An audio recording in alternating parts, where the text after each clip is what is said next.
Погода шикарная, праздник хороший. Жаль, народ не так много пришло, но сегодня же еще 2 площадки на Динамо, в Эжи, поэтому я думаю, что для такого города Сыктывкара небольшого это достаточно массовое, хорошее мероприятие.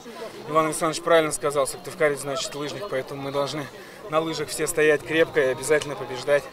Какая борьба была в забеге? Упал. На первом длинном спуске упал. Вот и вся борьба. Боролся сам с собой. Вот, я думаю, что каждый вышел сегодня для того, чтобы самому подышать воздухом, потолкаться немножко палочками. Поэтому тут же не борьба друг с другом, тут важно побороться с самим собой. И как, довольны своим результатом? Нет. Тренируетесь часто? Да. Где? Здесь, на Динамо, по-разному. Раза 3 в неделю выезжаю обязательно.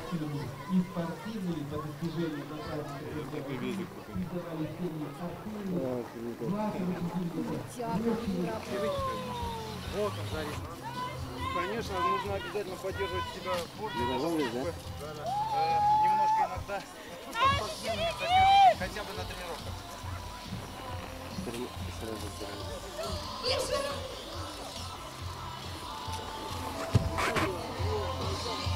Давно уже серьезно не занимался спортом, но дело привычное.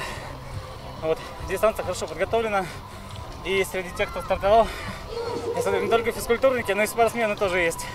С кем конкурировали сегодня? Ни с кем абсолютно. Вот, как говорят, сегодня победила дружба. Важно не победа, а участие в такого рода соревнованиях. Поэтому, я считаю, победили все. Хорошо. Как в целом оцените праздник спорта? Отлично, замечательно. Единственное, что если сравнивать с прошлыми годами, то людей чуть поменьше, чем это обычно бывает. Ну, наверное, в силу того, что многие слегли в связи с этой эпидемией гриппа. Вот, большое количество горожан сегодня бежали на Динамо за вокзалом. Вот. Но то, что людей достаточно, это факт. Это означает, что люди по-прежнему не утратили интерес к спорту, к физкультуре и по-прежнему пытаются пользоваться каждым таким солнечным светлым днем, чтобы покататься на лыжах и свое здоровье крепить. Пользуясь случаем, всем сыктывкарцам рекомендовал выходить в выходные на лыжню на стадион Сметаниной. Тем более в преддверии чемпионата мира среди мастеров, который здесь состоится, вы знаете, в марте. Самые яркие, самые зажигательные.